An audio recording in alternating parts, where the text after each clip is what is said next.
देखो सबसे बड़ा क्वेश्चन तो यहीं पे निकल के आता है। Oppo Reno 13 लिया जाए, Vivo T4 Ultra लिया जाए, ये लिया जाए पिछले साल का फ्लैगशिप Samsung का S24 FE। अभी देखोगे टाइम में यार फिलहाल तीनों की प्राइस थोड़ी सी आसपास ही आपको मिलती है, बट तीनों में से बेटर डिवाइस आपके लिए कौन सा रहने वाला है आज की वीडियो में बहुत ही सिंपल तरीके से आपके लिए क्लियर करेंगे। अगर ये सिंपल तरीका थोड़ा सा भी पसंद आए तो यार सिंपली नीचे एस से सब्सक्राइब वाला बटन भी जरूर से दबा दीजिएगा। वैसे देखो एक चीज तो क्लियर है कि यार चाहे वो Vivo हो चाहे हो Oppo, दोनों के ही बॉक्स में आपको सभी चीजें मिल जाएगी, बट हाँ Samsung में आपको अलग से पैसे और भी लगाने पड़ेंगे।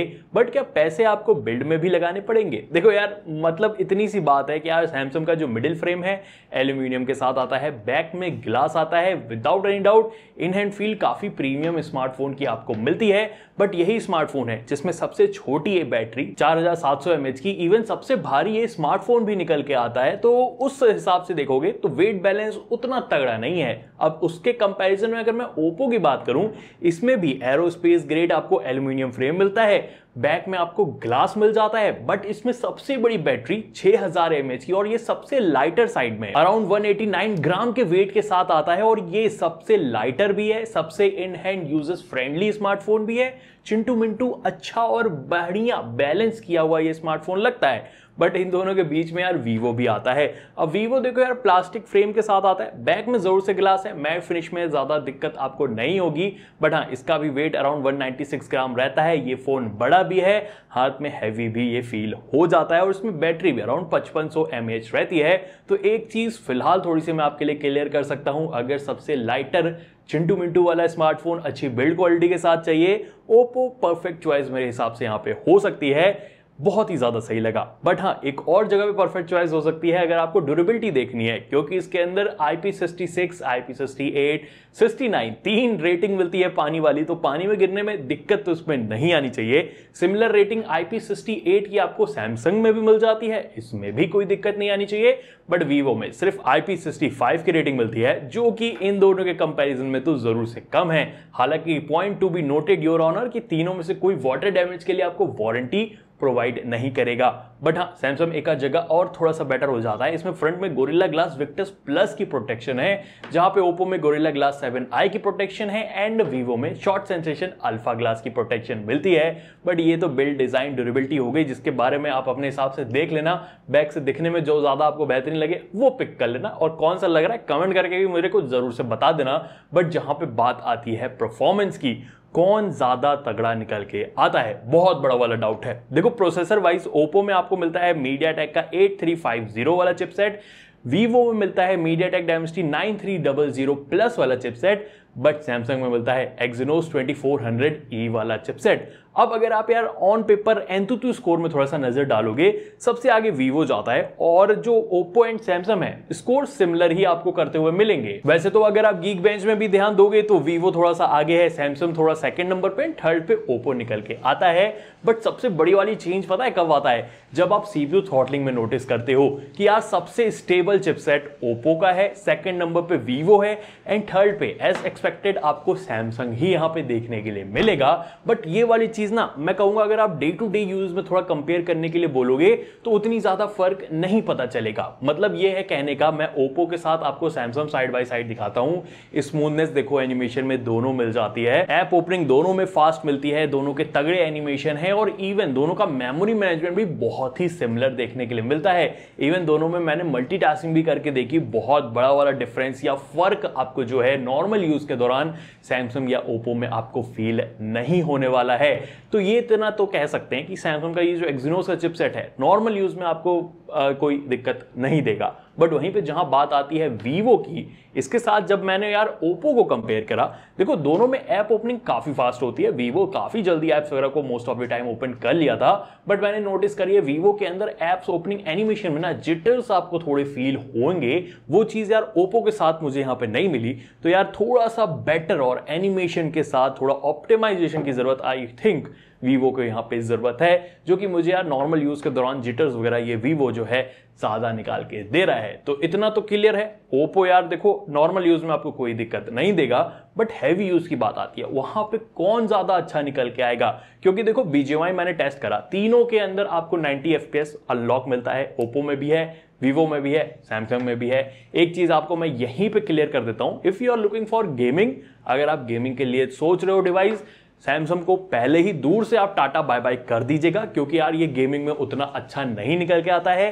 कैजुअल आधी घंटा का भी आपको टाइम पास करने का मूड हुआ तब तो आपके लिए गेमिंग करा देगा, बट उससे ऊपर जाओगे तो आपको दिक्कत आएगी। ये वाली चीज आपने सीपीयू होल्डिंग में नोटिस करी होगी, कंसिस्टेंट परफॉर्मेंस ये नहीं रख पाता है, तो गेमिंग के लिए इसको दूर कर देते हैं। भले ही 90 FPS इसमें अनलॉक हो, बट अगर आप मुझसे पूछो ओप्पो और वीवो में से कौन सा ज्यादा बेटर गेमिंग करा सकता है, तो यहां पे आपको मैं साइड बाय साइड ग्राफ दिखाता हूं। एक चीज आप नोटिस करो कि यार एवरेज FPS ओप्पो में 87 के अराउंड है, जहां पे वीवो में 88 के अराउंड मिलेगा। अब इससे एक चीज थोड़ी ग्राफ से क्लियर होती है कि यस, जो एवरेज FPS है थोड़ा ज्यादा बेटर आपको यहां वीवो के अंदर मिल जाएगा। बट एक चीज और यहां पे नीचे ध्यान से देखो, जो टेम्परेचर है वीवो में अराउंड 42.5 डिग्री है, जहां पे ओप्पो में अराउंड 37 डिग्री रहता है।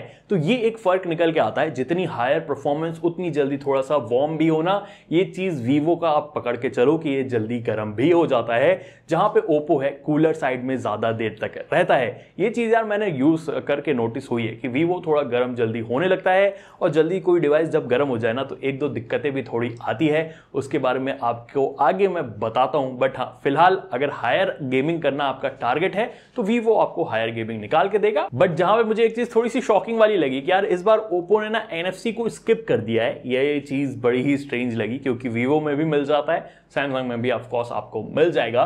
वैसे हाँ, सैमसंग में आपको यार 5G प्लस के नेटवर्क बिल्कुल नहीं मिलेंगे, 5G तो मिल जाएगा। वीवो में भी 5G प्लस आपको मिल जाता है, इवन ओप्पो में भी 5G एंड 5G प्लस के कांस्टेंट नेटवर्क मिल जाते हैं। तो network wise I don't think कि आपको कोई समस्या होगी। हालांकि जहां पे डिस्प्ले की बात आती है ना, मतलब लिटरली बहुत मजेदार वाला पॉइंट है। देखो, तीनों में ही अलग अलग प्रकार की डिस्प्ले मिलती है। ओप्पो में फ्लैट है, वीवो में क्वाड कर्व्ड है, और सैमसंग में भी आपको फ्लैट डिस्प्ले मिलती है। हालांकि अगर आप बेजल्स पे नोटिस करोगे तो यार सैमसंग के सबसे मोटे बेजल्स निकल के आते हैं, सबसे प्राइसी स्मार्टफोन भी यही है। इवन एक और चीज में आपको मैं नोटिस करवाऊंगा, यहां पे आप फ्लिकर नोटिस करो, सैमसंग में सबसे ज्यादा मिल रहे हैं, सेकंड पे वीवो एंड थर्ड पे ओप्पो आपको मिलेगा। थर्ड का मतलब है सबसे बेस्ट वाली चीज जो है वीवो ने PWM डिमिंग को ज्यादा अच्छी तरीके से यहां पे दिया हुआ है आपको, तो रात में आपके आई के फटीक जो है ओप्पो के डिस्प्ले में कम होगा। लेकिन हाँ, एक चीज और भी है कि यार देखो, तीनों में एमुलेट डिस्प्ले वैसे आपको मिल जाती है, बट 1.5 के रेजोल्यूशन की वीवो ओप्पो दोनों में मिलती है। सैमसंग में फुल HD प्लस है, इसलिए थोड़ी सी शार्पनेस में मुझे यहाँ पे कमी लगी है। हालांकि कलर्स वाइज तीनों में अच्छा वर्क करा है, वीवो की थोड़ी सी सैचुरेटेड ज्यादा लगती है मुझे, बट ओप्पो और सैमसंग ने कलर्स की ट्यूनिंग को काफी वेल बैलेंस यहाँ पे करके रखा हुआ है। देखो, तीनों में ही नेटफ्लिक्स में 4K HDR का सपोर्ट आपको मिल जाएगा, तो एक प्लस पॉइंट में जरूर से आता है। बट हाँ, आउटडोर विजिबिलिटी में भी अगर आप देखोगे तीनों ही ब्राइट इनफ है, बट थोड़ा सा ज्यादा ब्राइटर वीवो मुझे फील यहाँ पे हो रहा है। डायरेक्ट सनलाइट के अंदर व्यूइंग में किसी में दिक्कत नहीं आएगी। बट एक चीज है कि यार सैमसंग की डिस्प्ले इस टाइम पे सबसे लोअर साइड में मुझे लगी है, चाहे वो फुल HD प्लस ही देना क्यों ना हो, चाहे वो इतने बड़े बेजल्स ही क्यों ना हो, चाहे वो PMW डिमिंग जो बिल्कुल ही बेकार वाली इसके अंदर है वो क्यों ना हो। तो इसलिए डिस्प्ले वाइज यार वीवो ने क्वाड कर्व के साथ अच्छा वर्क करा है, इवन फ्लैट के साथ में भी ओप्पो ने काफी उम्दा वर्क करा है। वैसे तीनों ने ही फिंगरप्रिंट सेंसर इन डिस्प्ले वाला मिलता है, उधर भी आपको ऐसा कोई ज्यादा समस्या नहीं निकल के आएगी। बट जहां पे सॉफ्टवेयर की बात आती है, यहाँ पे थोड़ा खुश हूं मैं ओप्पो से और थोड़ा सा निराश भी हूं। मतलब देखो, तीनों में ही आपको Android 15 मिलती है, तीनों में अलग अलग OS आपको मिल जाएगी। अब सॉफ्टवेयर अपडेट प्रॉमिस वाइज थोड़ा सा डिफरेंस मिलता है, जहां पे ओप्पो ने 3+4 ईयर्स का दिया है, वीवो भी 3+4 ईयर्स का देता है, बट जो सैमसंग है उसमें 6 ईयर्स का OS अपडेट अभी रिमेनिंग है। सबसे ज्यादा लंबा अगर आप चलाना चाहो तो सैमसंग में अपडेट्स वगैरह आपको मिलेंगे। बट जहां पे ब्लोटवेयर वाली सिचुएशन की बात आती है, ओप्पो में ब्लोटवेयर बहुत ज्यादा आते हैं, हॉट एप्स हॉट गेम्स भी आता है। वीवो में भी सिमिलर ब्लोटवेयर बहुत ज्यादा है, hot apps and hot games भी आपको मिल जाएंगे। उसके कंपैरिजन में सैमसंग में सबसे कम निकल के आते हैं, तो ये चीज थोड़ी सी ओप्पो और वीवो की यहाँ पे चलती हुई मिलेगी। बाकी चलती हुई तो आपको यार लुक वाइज भी मिल जाएगा कि यार कौन सा ज्यादा आपको इंटरेस्टिंग लग रहा है, अपने हिसाब से देख लेना, क्योंकि तीनों में ही कस्टमाइजेशन भी बहुत बेहतरीन आती है। तो यार सभी चीज आप कस्टमाइज वगैरह कर सकते हो, तीनों में ऐप लॉक वगैरह भी आपको मिल जाएगा। बाकी तीनों की फुल रिव्यू मैंने बनाई है, तो उसमें जाके सारे फीचर इन द डेप्थ आप देख लेना कमेंट्स में, या मैं नीचे आपको डिस्क्रिप्शन में डाल दूंगा, तो वहां पे आप चेक कर लेना। वैसे जहां AI फीचर्स की भी बात रही, भाई ओप्पो ने इस बार बहुत सारे AI फीचर डाले हैं, चाहे वो गैलरी में AI एडिटिंग वाले फीचर हो जो कि इनके भर के आपको मिलते हैं, AI स्टूडियो वाले फीचर आपको मिल जाएंगे, AI reply, AI writer, AI summary, ऐसे बहुत सारे AI फीचर्स जो हैं इस बार ओप्पो ने दिए हैं। वैसे गैलरी के अंदर जो ये परफेक्ट शॉट वाला इनका फीचर है ना, आंख बंद हो खुली हो जाती है, स्माइल ना हो तो स्माइल दे सकते हो, वो वाली चीज मुझे बहुत ज्यादा अच्छी लगी। एंड ऐसी सिमिलर चीज आपको गैलेक्सी AI में भी मिल जाती है। सारे A to Z flagship Samsung के जितने भी फीचर हैं AI वाले खास करके आपको मिल जाएंगे। हाँ, उसके कंपैरिजन में वीवो में AI थोड़ा सा ढीला पड़ जाता है, मतलब गैलरी वगैरह में ठीक ठाक आपको एडिटिंग वाले फीचर्स मिल जाते हैं, इवन नोट्स वगैरह के लिए थोड़े बहुत फीचर आपको मिल जाते हैं। तो हाँ, तीनों के कंपैरिजन में देखोगे तो यार ओप्पो और सैमसंग ने टक्कर वाला मुकाबला दिया है। वीवो थोड़ा सा यहाँ पे सॉफ्टवेयर में पीछे हो जाता है। वैसे एक और जगह थोड़ा सा पीछे हो जाता है, वो है बैटरी की बात। देखो ओप्पो में 6000 mAh बैटरी 80 वॉट की फास्ट चार्जिंग के साथ आती है, वीवो में 5500 mAh बैटरी 90 वॉट की फास्ट चार्जिंग के साथ आती है, सैमसंग में 4700 mAh battery with 25 what wired charging and 15 what wireless charging. भाई देखो सैमसंग इस टाइम पे कम बैटरी के साथ एवरेज ही चलता हुआ मिलेगा, बट बिलो एवरेज मुझे यार यहाँ पे यार वीवो लगा है। 5500 mAh बैटरी तो है, बट ये काफी अनप्रेडिक्टेबल बैटरी है, काफी अच्छा चल जाती है, 8-8 घंटा प्लस चल जाती है और कभी 5 घंटे के नीचे ही बंद हो जाती है। सॉफ्टवेयर में अपडेट द्वारा इसको जरूरत है फिलहाल के लिए, तो सबसे बेटर बैटरी भी यार ओप्पो में आती है, 8 घंटा प्लस बहुत ईजिली इसके अंदर निकल जा रहा है, तो ये थोड़ी सी बेटर हो जाती है। बट इन दी एंड जहां पे बात आती है कौन बेटर हो जाता है कैमरा में, उससे पहले स्पीकर क्वालिटी भी देख लो। तीनों में आपको स्टूडियो स्पीकर मिलते हैं। लाउडनेस के मामले में सैमसंग सबसे बेहतरीन निकल के आया।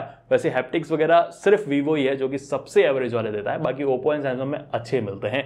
बट हाँ, कैमरा की जहां हम बात कर रहे थे, देखो ओप्पो में 50 मेगापिक्सल का मेन सेंसर, 50 मेगापिक्सल का 3.5x टेलीफोटो कैमरा, 8 मेगापिक्सल का अल्ट्रा वाइड मिलता है। सिमिलर सेटअप आप वीवो में भी कह सकते हो, 50 मेगापिक्सल का मेन सेंसर बट यहाँ पे लेंस अलग है, प्लस 50 मेगापिक्सल का 3x periscopic camera plus 8 megapixel का अल्ट्रा वाइड। अब जहां पे सैमसंग की बात आती है, 50 मेगापिक्सल का मेन सेंसर, 12 मेगापिक्सल का अल्ट्रा वाइड एंड 8 मेगापिक्सल का 3x टेलीफोटो वाला सेंसर, यहाँ पे 8 मेगापिक्सल दिए हैं।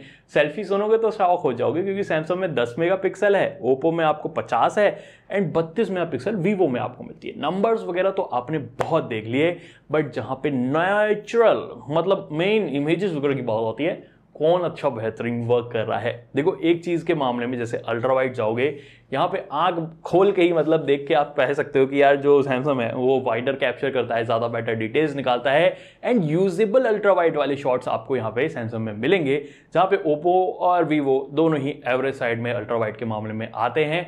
तो उतना टक्कर आप कर नहीं सकते, लेकिन कर सकते हो मेन सेंसर के अंदर और बहुत ही मस्त वाले शॉट आप तीनों में देखो एक बार को। एक चीज तो आप नोटिस कर पाओगे, वीवो दोनों के कंपैरिजन में थोड़ा सा ओवर सैचुरेटेड लगता है, जिसको हम बोलते हैं इंस्टाग्राम रेडी वाला लगता है। जो सैमसंग है थोड़ा सा नेचुरल टोन है, और जो ओप्पो है वो भी नेचुरल टोन के साथ हल्का सा थोड़ा सैचुरेशन बढ़ाता है, जो कि दिखने में एक्चुअली में अच्छा लगता है। बट हाँ, यहाँ पे अगर आप शेडो एरिया को देखोगे तो वीवो थोड़ा बेटर तरीके से शेडो वगैरह को मैनेज करता है, क्योंकि ये थोड़ा सा लाइट जो है इनहेंस करने की कोशिश यहाँ पे करता है। इवन स्किन टोन के हिसाब से भी देखोगे ना, थोड़ा सा व्हाइटिश वाला टोन यहाँ पे डालता है, तो मोस्ट ऑफ लोगों को दिखने में वीवो की इमेजेस काफी ज्यादा पसंद आएगी। बट हाँ, वीवो में एक चीज फ्लॉ मैंने देखा है कि यार कंसिस्टेंट शॉट तो नहीं है, बट हाँ इसके अंदर डिटेल की भी थोड़ी सी कमी मुझे लगी है। खास करके अगर आप लो लाइट में भी यहाँ पे नोटिस करोगे, फेस में थोड़ी सी कमी डिटेल्स वगैरह की लगती है, जहां पे ओप्पो एंड सैमसंग ने उस जगह पे बहुत उम्दा लेवल का मेरे हिसाब से यहाँ पे वर्क करा है। ये तो मेन सेंसर है, बट अभी तो पोर्ट्रेट तो देखो भाई यार, एक काफी तगड़ी वाली चीज है। देखो तीनों में अलग अलग आपको लेंथ में पोर्ट्रेट शॉट क्लिक करने का ऑप्शन मिलता है। यहाँ पे आपको मैं अलग अलग फोकल लेंथ पे शॉट दिखाऊंगा। एक चीज आप नोटिस कर पाओगे कि वही यार डिटेल्स वाली चीज है ना, वो ओप्पो ने थोड़ी बेटर करके रखी है। सेकंड नंबर पे यहाँ पे यार सैमसंग आता है, थर्ड पे मैं कहूंगा यार वीवो निकल के आता है। वीवो को थोड़े से डिटेल्स वगैरह में वर्क करने की जरूरत है। हालांकि HDR मैनेजमेंट आपको तीनों में फैबुलस मिल जाएगा। मतलब सैमसंग में तो देखो यार स्किन को वो ब्लैक कर देता है, वो थोड़ी सी एक ट्यून कभी कभी आ जाती है। ये चीज आपको वीवो में तो बिल्कुल नहीं मिलेगी। ओप्पो में भी ये चीज थोड़ी थोड़ी रहती है, मतलब जो नेचुरल टाइप फोटो निकालता है ना, उसमें थोड़ा सा ब्लैक आपको फेस में देखने के लिए मिलेगा, जो और अच्छी तरीके से एडिटेड टाइप फोटो निकालता है वो तो भाई वीवो एक नंबर का हो ही जाता है। एचडीआर मैनेजमेंट में तो कोई दिक्कत नहीं है, बट हाँ डिटेल्स में वीवो को वर्क करने की जरूरत है। इवन कंसिस्टेंट शॉट निकालने के मामले में भी ना वीवो को थोड़ी वर्क करने की जरूरत है। इवन पोर्ट्रेट में अगर आप एज डिटेक्शन भी देखोगे वीवो का सबसे तगड़ा निकल के आता है। सेकंड नंबर पे मैं ओप्पो को रखूंगा, बट कुछ जगह पे ये भी ऊपर नीचे हो जाता है। थर्ड पे यहाँ पे सैमसंग है जो कि नेचुरल ब्लर की तरफ थोड़ा सा जाता है। इवन अगर आप लो लाइट में पोर्ट्रेट के शॉट देखोगे ना, यहाँ पे सैमसंग थोड़ा डिटेल खो देता है क्योंकि ये सिर्फ 8 मेगापिक्सल का है। इसके कंपैरिजन में जो ओप्पो है इमेजेस काफी तगड़ी निकालता है और ये चीज वीवो को आप कह सकते हो सेकंड नंबर पे रखती है। तो यहाँ पे आपको बहुत ज्यादा तरीके से क्लियर कर देता हूं आपको। अगर एक बार क्लिक करके तुरंत अपलोड करनी है फोटो, वीवो की फोटो सबसे बेटर निकल के आती है। सेकंड नंबर पे मैं ओप्पो को मान के चलूंगा क्योंकि यार ओप्पो में डिटेल्स के साथ साथ कलर मैनेजमेंट भी काफी सही करके रखा है। वो चीज मुझे सैमसंग की इमेज के साथ उतनी ज्यादा नहीं दिखती है। बाकी आपकी राय अपने जरूर से कमेंट सेक्शन में बता दीजिएगा, क्योंकि जो सेल्फी कैमरा आप देखोगे तीनों में इमेजेस बहुत ही सही निकल के आती है। मतलब तीनों ने एचडीआर को ठीक ठाक मैनेज कर लिया है। अब सैमसंग की तो वही सैमसंग वाली ट्यूनिंग आपको मिलेगी, बट हाँ तीनों में डिटेल्स अच्छी आपको मिलती है। पोर्ट्रेट का एज रिजेक्शन भी तीनों में ठीक आपको यहाँ पे मिल जाएगा। बहुत ज्यादा शिकायत यहाँ पे सेल्फी कैमरा के साथ मेरे हिसाब से नहीं है। तीनों ने बहुत उम्दा लेवल का वर्क करा है, बट जब वीडियो रिकॉर्डिंग आप देखने जाते हो उम्दा लेवल थोड़ा सा ऊपर नीचे हो जाता है। मतलब अगर आप देखो तीनों 4K 60 FPS वीडियो रिकॉर्ड कर सकते हैं। सबसे पहले आप बैकग्राउंड में थोड़ी सी सूरज देवता को देख सकते हो, तो एचडीआर मैनेजमेंट का आपको यहाँ पे जो है अंदाजा पता चल जाएगा कि किसमें ज्यादा बेहतर तरीके से मेरे फेस को लाइट अप किया है और किसने बैकग्राउंड को भी थोड़ा अच्छे से एडजस्ट किया है। हालांकि आजकल मौसम थोड़ा सा अच्छा है, तो मैं तो कहूँगा कि भैया ऐसा ही रहे, तो इस तरीके का है। बट हाँ अभी देखो कि मेरे फेस पे थोड़ी सी लाइटिंग पड़ रही है तो कैसी आ रही है। इवन आप सुनना, देखो थोड़ी देर के लिए यहाँ पे मैं आपको सुनाता हूँ कि बैकग्राउंड नॉइज किसमें ज्यादा आ रही है। ये आप अपने हिसाब से जज कर लेना ना कि किसमें ज्यादा अच्छी लग रही है। और मैं आपको बताता हूँ कि स्टेबिलिटी किसमें ज्यादा है। दौड़ के आ जाओ, दौड़ो भाई। अच्छा मैं खुद ही अब यहाँ पे आप एक चीज नोटिस कर पाओगे कि यार जो स्टेबिलिटी है सैमसंग काफी अच्छी देता है। इवन ओप्पो ने भी स्टेबिलिटी में बहुत अच्छा वर्क करा है, बट वीवो में स्टेबिलिटी ना के बराबर निकल के आती है। वैसे डिटेल वगैरह में बहुत बड़ा वाला डिफरेंस फील नहीं हुआ, बट हाँ ओवरऑल वीडियो रिकॉर्डिंग के मामले में सैमसंग को बीट करना मुश्किल है। ओप्पो यहाँ पे सेकंड पे आता है एंड वीवो को थोड़ा और वर्क करने की जरूरत है। यही सिमिलर चीज आप सेल्फी कैमरा में भी देख पाओगे। तीनों ही 4K 60 FPS में रिकॉर्ड कर सकते हैं। बैकग्राउंड स्टेबिलिटी आप देखो, मतलब बैकग्राउंड एचडीआर मैनेजमेंट आप देखो किसमें ज्यादा अच्छा यहाँ पे देखने के लिए लग रहा है। वैसे हाँ स्टेबिलिटी वाइज आप वीवो को मच इंप्रूवमेंट करने की जरूरत है, उतना अच्छा नहीं है। यहाँ पे ओप्पो ने अच्छा इंप्रूवमेंट करा हुआ है। वैसे ओप्पो में एक AI फीचर भी है, देखो इसको ऑन करता हूँ मैं, तो यहाँ पे आप देखोगे साउंड जो है ज्यादा क्लियर हो गया होगा, बैकग्राउंड नॉइज जो है एंड यहाँ पे भी आपको क्लियरली विजिबल हो जाएगा। जो स्टेबिलिटी वाइज है सैमसंग ज्यादा बेटर निकाल रहा है। ओप्पो ने भी उधर काफी अच्छा वर्क करा है। इवन ओप्पो की वॉइस क्वालिटी मुझे काफी ज्यादा सही लगी। उसके मामले में यहाँ पे यार वीवो उतनी अच्छी तरीके से वीडियो रिकॉर्डिंग में वर्क नहीं कर पा रहा है। अब देखो मेन क्वेश्चन यही आ जाता है तीनों में से कौन सा लिया जाए। देखो अगर आपको सैमसंग का डिवाइस ट्राई करना है, इनके सॉफ्टवेयर एक्सपीरियंस को ट्राई करना है, तो यार आई डोंट थिंक कि S24 FE से अच्छा डिवाइस आपको कोई मिलेगा। मतलब सॉफ्टवेयर तो तगड़ा मिल ही जाता है, इवन कैमराज में भी काफी अच्छा इंप्रूवमेंट मिलेगा। बट आप ये बिल्कुल मत सोचना कि इसमें तगड़ी परफॉर्मेंस या तगड़ी बैटरी निकल के आए, उसके मामले में तो उतना अच्छा ये नहीं है। इवन जहां पे आप बात करते हो वीवो की, देखो यार सेटअप अच्छा देके आपने रखा है, बस इसको ऑप्टिमाइज और करने की जरूरत है। सॉफ्टवेयर मुझे यार फिलहाल हाईली इनकंसिस्टेंट लगा है। मतलब यार बैटरी के मामले में तो मैं इसका कुछ कह ही नहीं सकता, और कैमरा में भी ऊपर नीचे ये होता हुआ मिलता है, जिसके कंपैरिजन में जो ओप्पो है थोड़ा सेफर साइड खेलता है। मतलब चिपसेट हाँ पुराना है बट बहुत ऑप्टिमाइज्ड है। कैमरा को भी इन्होंने माइनर इंप्रूवमेंट देके काफी बेहतर बना रखा है, और छोटे पैकेट में बड़ा धमाका आप इसको एक तरीके से कह सकते हो। तो वो वाला कार्य यहाँ पे ओप्पो ने काफी सही तरीके से करके रखा है। बड़ा हो सकता था कि इसके अंदर परफॉर्मेंस थोड़ा और तगड़ा किया जा सकता था, वो तो यार आप मुझे कमेंट करके बताओ। फिलहाल stability wise balance side Oppo ज्यादा बेटर लग रहा है। बाकी कैमरा तो यार वीवो का ही मस्त निकल के आता है। तो कोई क्वेश्चन है तो कमेंट में पूछ लेना। Bye bye.